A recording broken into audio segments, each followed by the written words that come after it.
మూర్తి భవించిన అనుభవ విద్యావాణి క్షేత్ర JEE mains లో కొట్టింది సూపర్ బోని. డెలివరీ చేసి కూర్చోబెట్టి అతను ఈ రోజున ఎంపీకి చలమలసిరి సునీల్ పక్కన తిప్పించుకుంటారు. ఏమనుకుంటున్నారు ఒక్కొక్కళ్ళు? మీరు మర్డర్లు చేయండి, దోపిడీలు చేయండి, మేము బయటకు వచ్చేసి ఏదైనా చేసేస్తాం, మీరు మాకు ఓట్లు వేస్తారంటే ప్రజల్ని వాళ్ళు కూర్చోబెట్టి ఎలా చూస్తున్నారో మీకు అర్థమవుతా ఉంది. అందుకనే చలమలశెట్టి సునీల్ అంటే ఏ బేసిస్ లో వస్తారు? చలమలశెట్టి సునీల్ కనీసం ఒక పార్టీకి లాయల్టీగా ఉండాలి కదా. పిల్లి అనంతలక్ష్మి గారే ఉన్నారు, తెలుగుదేశం పార్టీ ఓడినా గెలిచినా నిలబడి ఉన్నారు. ఈ రోజున వారికి ఎందుకు గౌరవం ఉంటుంది? ఎందుకు గౌరవం ఉంటుంది? ఒక పార్టీని నమ్ముకుంటే నమ్ముకొని ఉండాలి. నేనే ఉన్నా, ఒక పార్టీ పెట్టా, కింద పడ్డా, నల్లిగా లేచా, నిలబడి ఉన్నా. ఓడిపోయాను, కింద పడ్డాను, తూలాను, తిట్లు తిన్నాను, నిలబడి ఉన్నా. అలాంటిది ఈ రోజున చలమలశెట్టి సునీల్ గారు వచ్చి ప్రతి 5 సంవత్సరాలు ఒక పార్టీ మారిపోతాడు. ఆయనకు ఒక ఐడియాలజీ లేదు. అలాంటి తన పార్టీకి నిలబడిన వ్యక్తి మీకోసం ఏం నిలబడతాడు? ముఖ్యంగా ఒకటే గుర్తుపెట్టుకోండి, బీసీ సబ్ ప్లాన్ కానీ దాదాపు 20 BC sub plan funds divert చేశాడు. ఈ రోజున 9,000 మంది కేసులు పెట్టించాడు వైసీపీ ప్రభుత్వం. అలాంటి తరపున వైసీపీ సెట్టిబలిజ సామాజిక వర్గానికి చెందిన కల్లు గీత కార్మికులకి దాదాపు 9,000 కేసులు అక్రమంగా పెట్టించారు. పెట్టిస్తే ఏం చేశారు? ఈ రోజున కూర్చోబెట్టి వైసీపీ నాయకులు వచ్చి ఓట్లు అడుగుతా ఉన్నారు. మీరు దయచేసి చలమలశెట్టి సునీల్ని ఒకటే అడగండి, చలమలశెట్టి సునీల్ని ఒకటి, నీకెందుకు వెయ్యాలి? సెట్టిబలిజ సామాజిక వర్గానికి ఇంత ద్రోహం చేశావు, మత్స్యకారులకి ఇంత అన్యాయం చేశావు, నేను మీకు ఎందుకు ఓటు వేయాలని అడగండి. అలాగే ఎస్సీ సామాజిక వర్గం మీరు అడగాల్సింది, 27 మీకు కావాల్సిన పథకాలు తీసేశారు. మనకి అంబేద్కర్ విదేశీ విద్యా పథకం తీసేశారు, 27 పథకాలు తీసేశారు. మీకు ఎందుకు ఓటు వేయాలి? దాంతో ఊరుకున్నారా? ఊరుకోలా. కూర్చోబెట్టి ప్రతి ఒక్కరికి దళిత సామాజిక వర్గానికి చెందిన డ్రైవర్ని మర్డర్ చేసి ఇంటికి భార్యకి కుటుంబానికి డోర్ డెలివరీ చేశారంటే వీళ్ళ అహంకారం, వీళ్ళ ఆధిపత్య అహంకారం ఏ స్థాయిలో ఉందో మీరు ఆలోచించుకోవచ్చు. ఇది మారాలి అంటే మీరు చాలా చాలా ఆలోచించి ఓటేయాలి. ఇదే కన్నబాబు కూర్చోబెట్టి కాపు వర్గాన్ని ఇంత చేశానని మాట్లాడతాడు. ఆ రోజున కాపు రిజర్వేషన్ మేము ఇవ్వమని కళాఖండిగా చెప్పినప్పుడు, జగన్ చెప్పినప్పుడు ఆ రోజు పక్కనే ఉన్నాడు కన్నబాబు. ఆ విషయం మీరు మర్చిపోకండి. ఇది ఎందుకు చెప్తున్నానంటే, రిజర్వేషన్ ఇస్తావా ఇవ్వవా అది ప్రత్యేక పరిస్థితులు. కనీసం కాపు సామాజిక వర్గానికి ఈబీసీ రిజర్వేషన్ కూడా తీసేశారు వైఎస్ జగన్. అలాంటి వ్యక్తులు బీసీలకు అన్యాయం చేశారు, ఎస్సీలకు అన్యాయం చేశారు, ఎస్టీలకు అన్యాయం చేశారు, కాపులకు అన్యాయం చేశారు. ఎవరు ఎదురొచ్చినా ఏ కులమైన లేదు. పాపం కిరణ్ చౌదరిని అకారణంగా అన్యాయంగా వేధించి చంపేశారు. ఇలాంటి వాళ్ళకి ఎమ్మెల్యే కానీ ఎంపీ కానీ ఓట్లు అడిగే హక్కు వీళ్ళకి లేదు. నిజంగా మేము ఓట్లు అడిగే హక్కు వాళ్ళకు ఉందా? అలాగే ద్వారంపూడి చంద్రశేఖర్ ఉన్నాడు. ఎంత పొగరు కాకపోతే అతను అకారణంగా తెలుగుదేశం ఆది నాయకుడిని, ఇంతమంది అనంతలక్ష్మి గారు ఉన్నారు, తెలుగుదేశం నాయకులు పెద్దలు ఉన్నారు, ఇంతమంది నాయకులు అండగా నిలబడి అలాంటి తెలుగుదేశం పార్టీ నాయకుడిని నన్ను కలిపి అహంకారం ఎక్కువై పొగరు ఎక్కువై కూర్చోబెట్టి ఎట్లా పడితే అలా తిట్టాడు.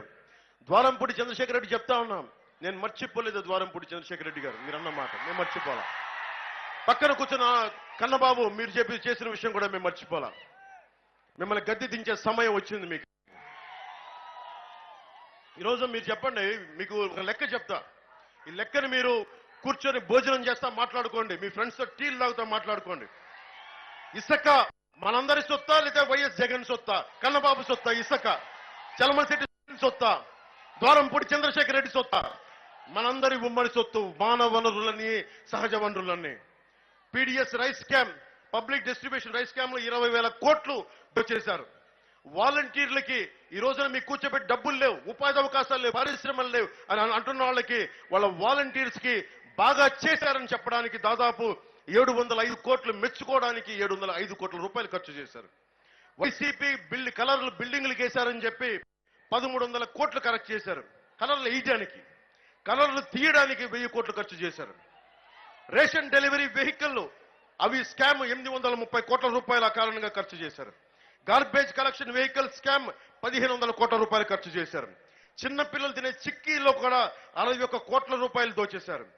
బైజూస్ అనే ఒక ట్యాబ్స్ కి 212 కోట్లు దోచేశారు. ఇలా లెక్క పెట్టుకుంటా వెళ్తే అంతు లేదు. మీరు వైసీపీ మద్దతుదారులు కూడా చెప్తా ఉన్నాను, జగన్ ప్రత్యేకించి ల్యాండ్ టైటిలింగ్ యాక్ట్ ని ఒకటి పట్టుకొచ్చాడు. పట్టాదారు మీరు మీ ఇంటికి స్థలం ఉంది, ఇక్కడ ఇల్లు ఉంది, మీకు ప్లేస్ ఉంది, పట్టాలు ఉన్నాయి, మీ స్థలాలకి పట్టాలు ఉన్నాయి. నెమ్మదిగా ఆంధ్రప్రదేశ్ రాజముద్ర తీసి జగన్ నవ్వుతా ఉండే ఒక ముఖం వేసుకుని ఒక పట్టాదారు పుస్తకం ఉంది ఈ రోజున. అది అక్కడ తాగల. డిజిటలైజేషన్ అని చెప్పాడు. రేపు పొద్దున ఏది పేపర్లో రికార్డు ఉండదు, అన్ని కూర్చొని డిజిటల్ గా ఉంటాయి, అన్ని కూర్చోబెట్టి డిజిటల్ కంప్యూటర్లోనే ఉంటాయి. అది ఎలాగైనా మార్చుకోవచ్చు. రేపు పొద్దున మీ లాయర్లు వెళ్ళి మాకు అన్యాయం జరిగింది, రేపు పొద్దున ఎవడైనా సరే 90 రోజుల్లో ఎవడైనా క్లెయిమ్ చేయొచ్చు ఆ ప్రాపర్టీ. మీరు ప్రూవ్ చేసుకోవాలి ఈ ఆస్తి నాదని. మీరు కొన్న తర్వాత మీరు ప్రూవ్ చేసుకోవాలి ఈ ఆస్తి నాదని. 90 రోజుల్లో ప్రూవ్ చేసుకోలేకపోతే అది వెళ్ళిపోద్ది ఎవడికొకడికి. అందుకని వైసీపీ నాయకుడు చాలా డేంజరస్, చాలా చాలా ప్రమాదకరమైన పాలసీలు పట్టుకొస్తా ఉన్నాడు. మద్యపాన నిషేధం అని చెప్పాడు, మద్యపానాన్ని తీసుకు అమ్ముతా ఉన్నాడు. అలాగే ఈ రోజున కూర్చోబెట్టి మీకు అండగా ఉంటాను, స్థలాలు ఏమి కానివ్వనని చెప్పాడు. రేపు పొద్దున కూర్చోబెట్టి డిజిటల్ యాక్ట్ పట్టుకొస్తా ఉన్నాడు, ల్యాండ్ టిల్టింగ్ యాక్ట్ పట్టుకొస్తా ఉన్నాడు. సొంత ఇల్లు మొత్తం తాకట్టు పెట్టేస్తాడు. వీళ్ళకి తాకట్టు పెట్టడం చాలా అలవాటు. మన ఆస్తులు తాకట్టు పెట్టి మన రోడ్ల మీదకి లాగేస్తారు. అలాగే కౌలు రైతాంగానికి గుర్తింపు కార్డులు లేవని చెప్పి మనకి కాకినాడ రూరల్ మొత్తం తూర్పుగోదావరి జిల్లాలో మొత్తం ఉంది.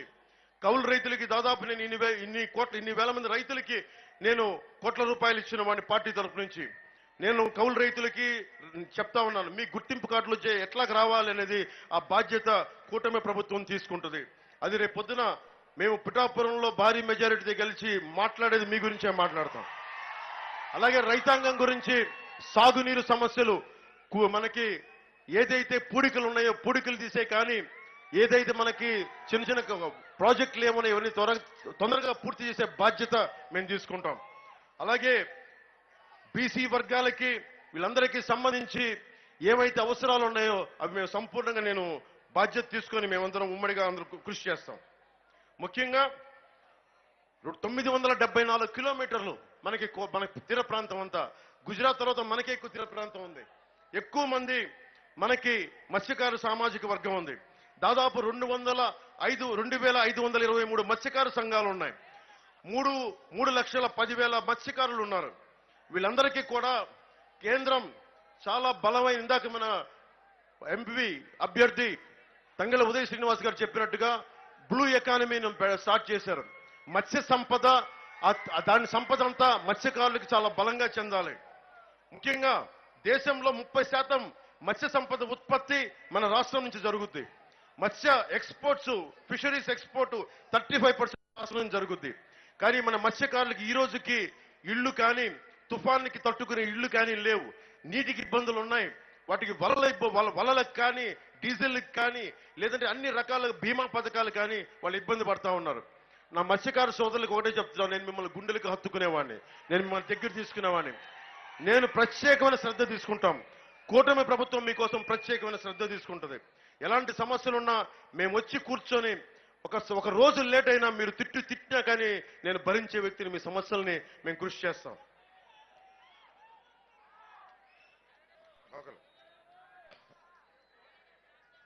పిఎం మత్స్య సంపద యోజన పథకం కింద దాదాపు 37 ప్రాజెక్టులు అనౌన్స్ చేశారు. 448 కోట్ల రూపాయలు, 323 కోట్ల రూపాయలు ప్రధానమంత్రి గారు అనౌన్స్ చేశారు. కానీ వైఎస్ జగన్ ప్రభుత్వం మీకోసం అది ఏమాత్రం ముందుకు తీసుకెళ్ళ. అలాగే మత్స్య సంపద, మత్స్యకారులు ప్రత్యేకించి రమణయ్యపేట, వలసపాకల, వాకలపూడి, తమ్మవరం, సూరారావుపేట ప్రాంతాల్లోని పరిశ్రమల్లోని వ్యర్థాలు సముద్రంలోకి శుద్ధి లేకుండా పంపించేయడం వల్ల మత్స్య సంపద చనిపోతుందని మత్స్యకారులు చెప్తా ఉన్నారు. ఆ పారిశ్రామికవేత్తలతో నేను మాట్లాడి, కూటమి ప్రభుత్వం మాట్లాడి శుద్ధి చేసిన తర్వాత వ్యర్థాలని సముద్రంలోకి పంపించేలాగా ఏర్పాటు మేము కూటమి ప్రభుత్వం తీసుకుంటుంది.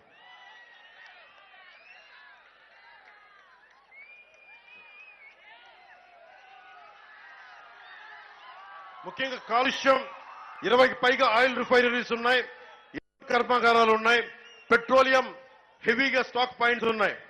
దాదాపు ఇవన్నీ కావాలంటే కాలుష్యం ఇవన్నీ చాలా డేంజరస్ జోన్ లో ఉంటాయి. మనకు ఒకవైపు పరిశ్రమలు పెరిగిపోతున్నాయి, కానీ నిజంగా కాలుష్య నియంత్రణ మండలి పనిచేస్తుందా లేదా అనేది కన్నబాబు లాంటి వాడు ఇంకొకసారి ఎమ్మెల్యే అయినా, మనకి చలమల శెట్టి ఎంపీ అయినా ప్రయోజనం లేదు. ఎవరు నిలబడే వ్యక్తులు కాదు. నిజంగా మనకి కాకినాడ పార్లమెంటుకి నిలబడాలంటే దమ్మున నాయకుడు తంగెళ్ల ఉదయ్ శ్రీనివాస్. అలాగే వీరందరి సహకారంతో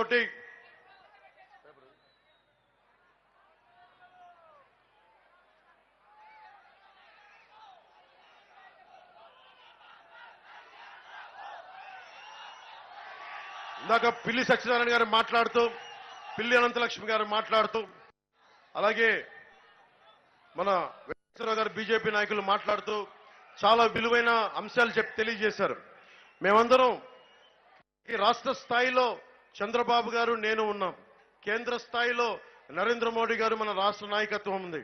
కానీ ఇక్కడ స్థానికంగా కాకినాడ రూరల్కి వచ్చేటప్పటికి మనకి పిల్లి సత్యనారాయణ గారు, పిల్లి అనంతలక్ష్మి గారు, మిగతా తదితర నాయకులందరూ ఉన్నారు. సుమన్ టీవీలో మీ పర్సనల్ అండ్ బిజినెస్ ప్రమోషన్స్ కోసం కింది నెంబర్కి కాంటాక్ట్ చేయండి.